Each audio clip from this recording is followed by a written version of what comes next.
भारत माता की, भारत माता की, छत्रपती शिवाजी महाराज की, धर्मवीर छत्रपती संभाजी महाराज की, जय भवानी, जय भवानी, बोल बजरंग बली की, बोल बजरंग बली की।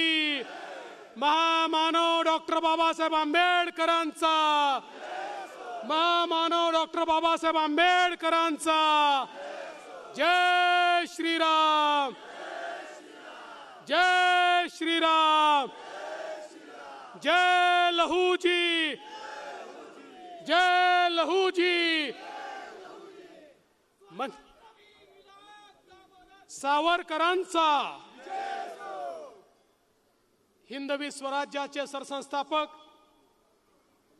छत्रपती शिवरायांना मानाचा मुजरा करतो। भारतीय राज्यघटनेचे शिल्पकार भारतरत्न डॉक्टर बाबासाहेब आंबेडकर यांना मानवंदना अर्पित करतो। खऱ्या अर्थानं ज्यांनी समाजाला दिशा दिली असे महात्मा ज्योतिबा फुले, क्रांतिज्योती सावित्रीबाई फुले, त्याचप्रमाणे आद्य क्रांतीवीर क्रांतिगुरु लहुजी वस्ताद साळवे, लोकशाहीर अण्णाभाऊ साठे या सर्व विभूतींना या ठिकाणी मानवंदना अर्पित करतो। मंचावर उपस्थित असलेले आपले लाडके नेते आणि मंत्री चंद्रकांत दादा पाटील, मेधाताई कुलकर्णी, रणजित सिंह नाईक निंबाळकर, आपले लोकप्रिय उमेदवार आणि तुमच्या आशीर्वादानं जे पुण्याहून थेट दिल्लीला जाणार आहेत ते मुरली अण्णा मोहोळ, शिवाजीनगर मतदारसंघाचे तरुण तडफदार लोकप्रिय आणि धडाडीचे आमदार सिद्धार्थ शिरोळे, भीमराव अण्णा तापकीर, संजय नाना काकडे, धीरजजी घाटे, विजयराव चौगुले, दिलीप भाऊ कांबळे, जगदीशजी मुळीक, विष्णूजी कसबे, परशुरामजी वाडेकर, सनी निमण, किरण साळी, विनायक कोतकर, सचिन खरात, हर्षदाताई फरांदे, आदित्य माळवे, गणेश बगाडे, आनंद छाजेड, संदीप खर्डेकर, दत्ताभाऊ खाडे, अर्चनाताई मुसळे, राजश्रीताई काळे, ज्योत्स्नाताई एकबोटे, प्रदीपजी देशमुख, विनोदजी ओरसे, रवींद्रजी साळेगावकर, सुनीलजी पांडे, सुदर्शनाताई त्रिगुणे, योगेश बाचल, मंचावरील सर्व मान्यवर, कोणाचं नाव सुटलं असेल तर लिहिणाऱ्याची चूक आहे, माझी चूक नाही आहे, त्यामुळे त्यांची क्षमा मागतो। आणि या ठिकाणी इतक्या मोठ्या संख्येने उपस्थित असलेल्या माझ्या माता भगिनी आणि बंधूंनो, इकडे जिथपर्यंत नजर जाते मला लोकच दिसतायत, इकडे जिथपर्यंत नजर जाते मला लोकच दिसतायत, इकडे देखील मला लोकच दिसतायत आणि स्टेजच्या मागेही तेवढेच लोक आहे। मुरली अण्णा, माझ्या मनामध्ये आता कुठलीही शंका उरलेली नाही, या पुण्याचा खासदार महायुतीचाच असणार आहे। आणि माझ्या मनात या ठिकाणी तुमचा दावा याकरता प्रबळ आहे की 50% पेक्षा जास्त या सभेमध्ये महिला आहेत। माता भगिनींचा आशीर्वाद ज्याला मिळेल त्याला कोणी हरवू शकत नाही आणि तो आशीर्वाद या ठिकाणी तुम्हाला मिळालाय। आपल्याला कल्पना आहे, मोदीजी नेहमी सांगतात मला कितीही शिव्या द्या, मला कितीही नावं ठेवा, माझ्यावर परिणाम होणार नाही, कारण माता भगिनींचं कवच हे माझ्या पाठीशी आहेत। त्या सगळ्या माता भगिनी आज या ठिकाणी उपस्थित आहेत, त्यामुळे मला विश्वास आहे की या ठिकाणी महायुतीची जागा प्रचंड मताने निवडून येणार आहेत। बंधू भगिनींनो, आपल्या सर्वांना कल्पना आहे ही निवडणूक देशाच्या लोकसभेची निवडणूक आहे। गल्लीचा नेता नाही, दिल्लीचा नेता निवडायचा आहे। महानगरपालिकेची नाही, विधानसभेची नाही, लोकसभेची निवडणूक आहे। या देशामध्ये कोण देश चालवू शकतो, कोण देश समृद्ध करू शकतो, कोण गरिबाचं कल्याण करू शकतो, कोण सामान्य माणसाच्या आशा आकांक्षा आणि अपेक्षा पूर्ण करू शकतो, कोण देशाला सुरक्षित ठेवू शकतो, याचा फैसला करणारी ही निवडणूक आहे। आणि आता या निवडणुकीमध्ये दोन बाजू तयार झालेल्या आहेत। महाभारताच्या युद्धामध्ये एक पांडवांची बाजू होती आणि एक कौरवांची बाजू होती। पांडवांकडे अनेक सेने होते, अनेक राजे होते, कौरवांकडे देखील अनेक राजे होते। तशाच प्रकारची अवस्था आहे। एकीकडे पांडवांची सेना आहे, आपली सेना आहे की ज्या सेनेचं नेतृत्व विश्व गौरव असलेले, विकास पुरुष असलेले आपल्या देशाचे प्रधानमंत्री माननीय नरेंद्र मोदीजी करतायत। आणि या ठिकाणी मोदीजींच्या सोबत एकनाथराव शिंदेजींची शिवसेना आहे। या ठिकाणी मोदीजींसोबत अजितदादा पवारांची राष्ट्रवादी काँग्रेस आहे।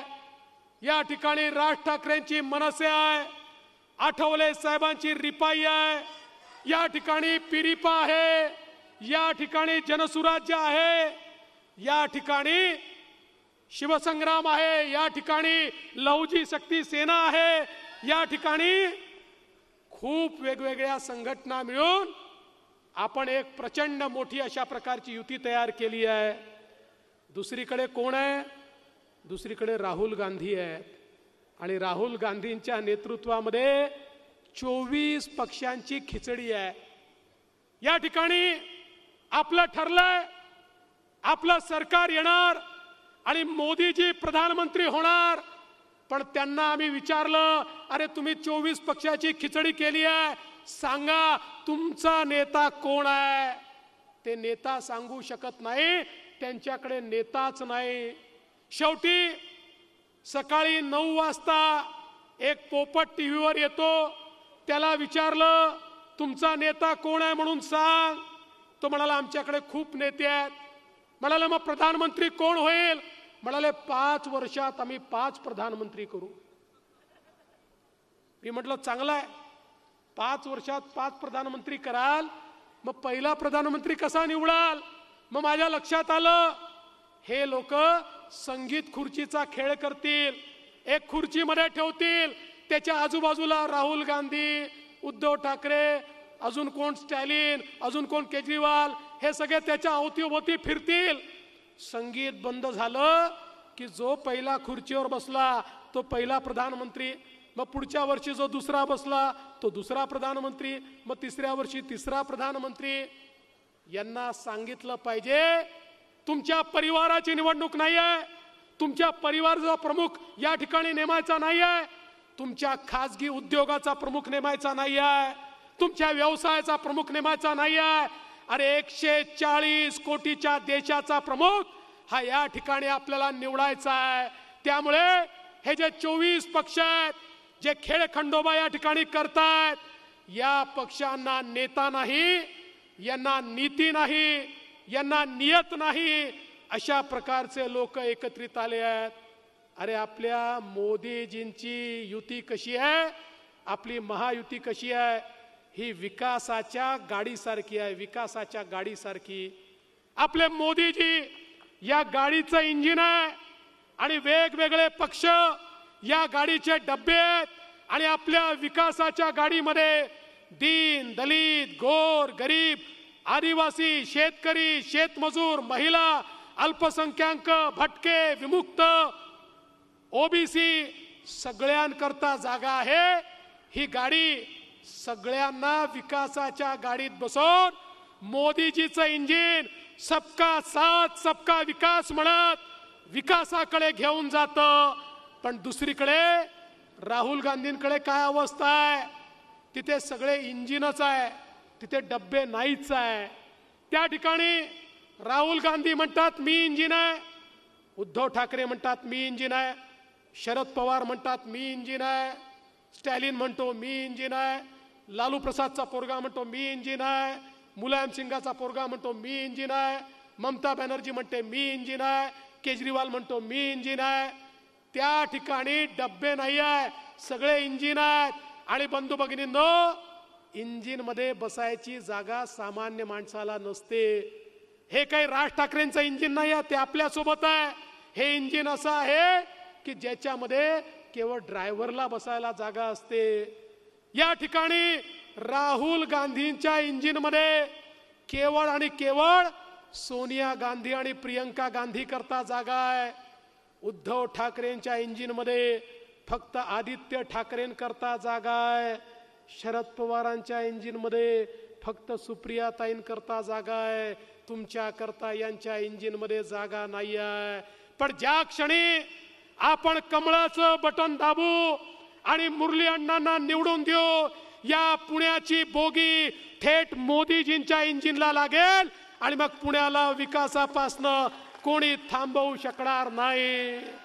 आणि म्हणून बंधू भगिनींनो, या विकासाच्या मालिकेत आपल्याला पुढे जायचं आहे. अरे मुरली अण्णा मोहोळ सर्वसामान्य घरचा एक कार्यकर्ता, खालच्या पदावरून सुरुवात करत पुण्याच्या महापौर पदापर्यंत पोचला आणि आज तुमच्या आशीर्वादानं खासदार बनणार आहे. सामान्य माणसाची दुःख माहिती आहेत, त्याच्या दैना माहिती आहेत, त्याचे प्रश्न माहिती आहे, त्याकरता त्यांनी प्रयत्न केले आहेत. आणि कोविडच्या काळामध्ये ज्यावेळी चांगले चांगले नेते घरी बसले होते, त्यावेळी मैदानात उतरून आणि रस्त्यावर उतरून काम करणारा नेता कोणी असेल तर तो मुरली अण्णा मोहोळ हा महापौराच्या रूपानं आपण सगळ्यांनी बघितलेला आहे.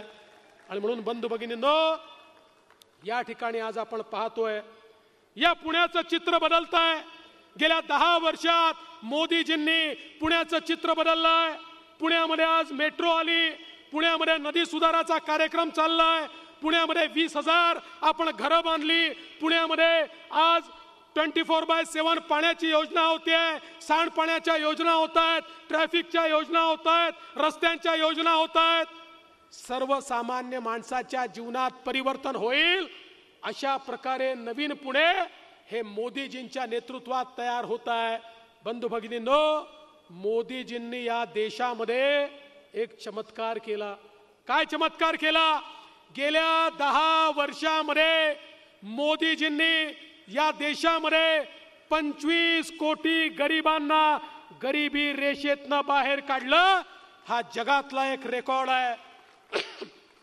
हा असा गरिबाचा मसीहा आहे ज्याने 20 कोटी गरिबांना कच्च्या घरातनं, झोपडीतनं स्वतःच्या पक्क्या घरात आणलं, ज्यांनी 50 कोटी गरिबांच्या घरी गॅस सिलेंडर दिलं, ज्यांनी 55 कोटी गरिबांना शौचालय दिलं, ज्यांनी 60 कोटी गरिबांच्या घरी 70 वर्षानंतर पिण्याच्या पाण्याचा नळ पोचवला, ज्यांनी 80 कोटी गरिबांना 2020 सालापासनं त्या ठिकाणी मोफत 2 वेळचं अन्न आणि रेशन दिलं. आपल्या महाराष्ट्रातही 7 कोटी लोकांना मोफत रेशन देण्याचं काम हे मोदीजींच्या माध्यमातून झालं.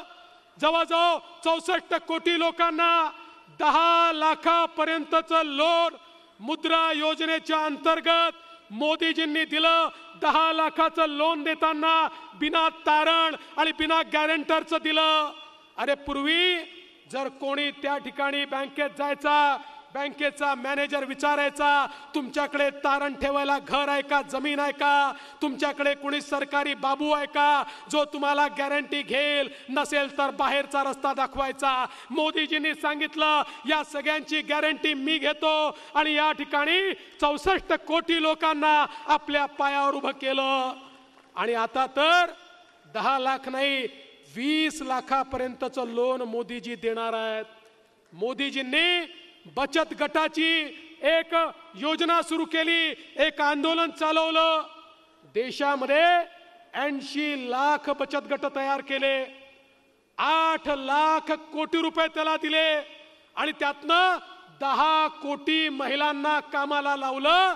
आज आपल्या महाराष्ट्रामध्ये देखील जवळजवळ 70 लाख महिला मोदीजींच्या बचत गटाच्या योजनेतनं या ठिकाणी कामाला लागल्या आहेत. आणि आता मोदीजींनी या 10 कोटी महिलांपैकी 3 कोटी महिलांना लखपती दीदी बनवायचं ठरवलंय. आणि हळूहळू सगळ्या 10 कोटी महिला या लखपती होणार आहेत. हे मोदीजींनी केलेलं काम आहे. बंधू भगिनींनो, आज आपण पाहू शकतो ज्यांचा कोणी विचार केला नाही त्यांचा विचार मोदीजी करतात. आमच्या दलित समाजाकरता स्टँडअप सारखी योजना आणली. मोदीजींनी सांगितलं प्रत्येक बँकेच्या प्रत्येक ब्रँचला दलित समाजाच्या उद्योजकाला लोन द्यावंच लागेल. देशामध्ये लाखो उद्योजक तयार करण्याचं काम हे मोदीजींनी केलं. आमच्या आदिवासी समाजाकरता 24,000 कोटी रुपयाची योजना आणली. त्यांचं जीवन बदलायचं काम मोदीजींनी केलं. आणि बंधू भगिनींनो, ज्यांचा विचार कोणीच केला नव्हता, आमचे 12 बलुतेदार आणि पारंपरिक व्यावसायिक, आमचे सोनार, सुतार, लोहार, वडार, हे वेगवेगळे जे आमचे पारंपरिक व्यावसायिक आहेत, यांचा कधी विचार देशाच्या प्रधानमंत्र्यांनी केला नव्हता. मोदीजींनी त्यांच्या करता विश्वकर्मा नावाची योजना आणली. 14,000 कोटी रुपये या पारंपरिक व्यावसायिकांना दिले आणि सांगितलं यांच्या व्यवसायाचं आधुनिकीकरण करण्याकरता, त्यांना नवीन पिढीला व्यवसाय देण्याकरता, त्यांना प्रशिक्षण देण्याकरता आणि त्यांचा जो धंदा आहे तो लोकल नाही ग्लोबल करण्याकरता आज मोदीजींनी या ठिकाणी मोठ्या प्रमाणात मदत केली.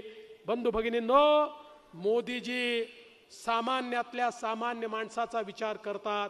आज आमच्या वयस्कर लोकांना मोदीजींनी, आपल्याला कल्पना आहे त्या ठिकाणी जर एखाद्याला कानाचं यंत्र पाहिजे तर यंत्र, चष्मा पाहिजे तर चष्मा, कवळी पाहिजे तर कवळी, स्टिक पाहिजे तर स्टिक, कमोड पाहिजे तर कमोड, वयोश्री योजनेतनं मोठ्या प्रमाणात मदत केली. आणि 55 कोटी लोकांना आयुष्यमान भारतच्या अंतर्गत त्या ठिकाणी मदत केली. आणि बंधू भगिनींनो, आता तर मोदीजींनी सांगितलंय 70 वर्षाच्या वरचे जे लोक आहेत त्या सगळ्यांना सगळ्या प्रकारचे उपचार मोफत, गोळ्या लागल्या तर गोळ्या मोफत, इंजेक्शन लागलं तर ते मोफत, ॲडमिट व्हावं लागलं तर ते मोफत, त्या ठिकाणी त्यांना ऑपरेशन करावं लागलं तर तेही मोफत. हे मोदीजी या ठिकाणी करतायत. आणि एवढंच नाही, आता एक नवीन योजना मोदीजींनी आणली, प्रधानमंत्री सूर्यघर योजना. 1 कोटी लोकांनी ऑलरेडी फायदा घेतलाय. या योजनेच्या अंतर्गत जो अर्ज करेल त्याच्या घरावर केंद्र सरकार, मोदी सरकार सोलर बसवतं आणि सोलर बसवून त्याला 300 युनिट पर्यंत वीज मोफत मिळते. आणि उरलेली वीज ही त्यांनी सरकारला विकायची, त्याचे पैसे देखील त्याला मिळतात. म्हणजे एकीकडे आपल्या घरची वीज मोफत आणि दुसरीकडे वीज विकून पैसे मिळवण्याचं काम या प्रधानमंत्री सूर्यघर योजनेच्या माध्यमातून मोदीजी करतायत. आणि म्हणून बंधू भगिनींनो, सामान्य माणसाचा विचार करणारे आपले मोदीजी आहेत. ही निवडणूक साधी निवडणूक नाही आहे. या निवडणुकीत देशाचा नेता निवडायचा आहे. माझा तुम्हाला सवाल आहे, आज समोरचे नेते बघा, कुठल्या नेत्याजवळ एवढं विजन आहे का? गरीबाचा विचार कोणी केला का? अरे 60 वर्ष काँग्रेसचं राज्य होतं, गरिबी हटावचा नारा द्यायचे, पण गरिबी हटली नाही. 60 वर्ष गरिबाच्या नावानं या काँग्रेसवाल्यांनी स्वतःची गरिबी हटवली. अरे राजीव गांधी सांगायचे, मी दिल्लीतनं 1 रुपया पाठवतो तर गरिबापर्यंत 15 पैसे पोचतात, 85 पैसे व्यवस्था खाऊन टाकते, नेते खाऊन टाकतात. मोदीजीने सांगितलं, मी दिल्लीहून 1 रुपया पाठवेन, पूर्ण 1 रुपया गरिबापर्यंत पोचेल, कोणाला 1 पैसा खाऊ देणार नाही. या देशामध्ये मोदीजीने भ्रष्टाचार संपवला. परिणाम काय झाला? आपला देश जगात 12व्या क्रमांकावर आपली अर्थव्यवस्था होती. मोदीजींनी भ्रष्टाचार संपवून आपल्या देशाची अर्थव्यवस्था 5व्या क्रमांकावर आणली आणि आता ती अर्थव्यवस्था 3ऱ्या क्रमांकावर येणार आहे. बंधू भगिनींनो, अर्थव्यवस्था जेव्हा मोठी होते त्यावेळी त्यातनं संधी तयार होते, अर्थव्यवस्थेतनं रोजगाराची निर्मिती होते, अर्थव्यवस्थेतनं इन्फ्रास्ट्रक्चर तयार होतं, अर्थव्यवस्थेतनं गरीब कल्याणाचा अजेंडा चालतो, अर्थव्यवस्थेतनं एक मजबूत देश आपल्याला तयार करता येतो. तशा प्रकारचा मजबूत देश आज मोदीजींच्या नेतृत्वात या ठिकाणी तयार होताना आपल्याला दिसतोय. आणि म्हणून तुम्ही बघा, कोविडचा काळ, ज्या काळामध्ये मगाशी मुरली अण्णा सांगत होते, खरं आहे, अरे शेजाऱ्याला नातेवाईकाला देखील लोक त्या ठिकाणी नातं दाखवत नव्हते, कोणाच्या मौत मिट्टीला देखील कोणी जात नव्हतं. सगळ्यांच्या नजरेसमोर अंधकार होता. लोक विचार करायचे, उद्या माझं काय होणार, माझा परिवार वाचेल की नाही. किड्या मुंग्यासारखे लोक मरताना पाहत होतो. जगाच्या पाठीवर लोक म्हणायचे, या भारतामध्ये 40-50 कोटी लोक तर मरतील, कारण भारतामध्ये इतकी लोकसंख्या आहे की या ठिकाणी कोविडचा प्रसार हा कोणी थांबवू शकत नाही. जगाच्या पाठीवर केवळ 4 देशाने कोविडची लस तयार केली होती.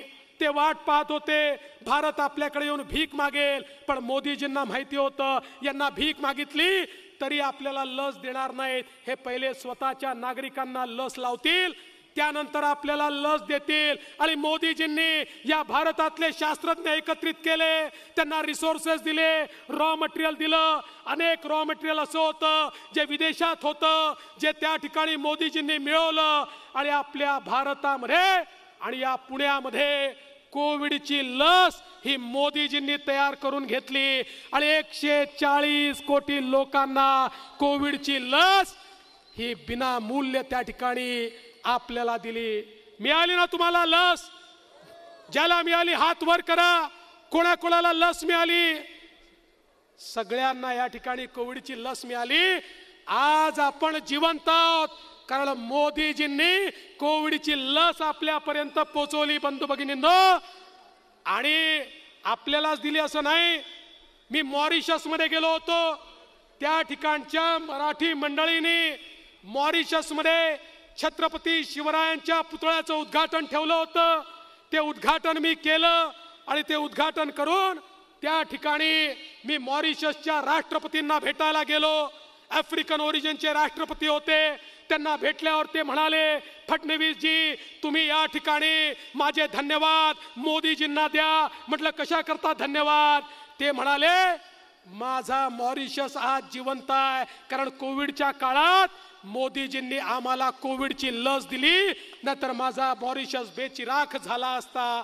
आज जगात 100 देश असे आहेत की जे देश या ठिकाणी भारतामुळे जिवंत आहेत आणि मोदीजींना आपला नेता मानतात. आणि म्हणून बंधू भगिनींनो, आज या ठिकाणी मोदीजींचं नेतृत्व हे वैश्विक नेतृत्व झालेलं आहे. आज महाराष्ट्रामध्ये निवडणुका चालल्या आहेत. महाराष्ट्रातला मोसम बदललेला आहे, बेमोसम पाऊस चाललेला आहे. आणि मुरली अण्णा, तुमच्या समोरचे लोकही बेमौसम आहेत, पण बेमौसम लोक कधी येतात आणि कधी जातात हे लक्षात राहत नाही. मोसमी लोक जे असतात तेच जनतेची सेवा करतात. त्यामुळे जनतेची सेवा करण्याकरता ही जनता तुम्हालाच या ठिकाणी निवडून देणार आहे, याबद्दल माझ्या मनामध्ये कुठलीही शंका नाही आहे. तसाही मोसम बदलतोय. कसं लक्षात आलं?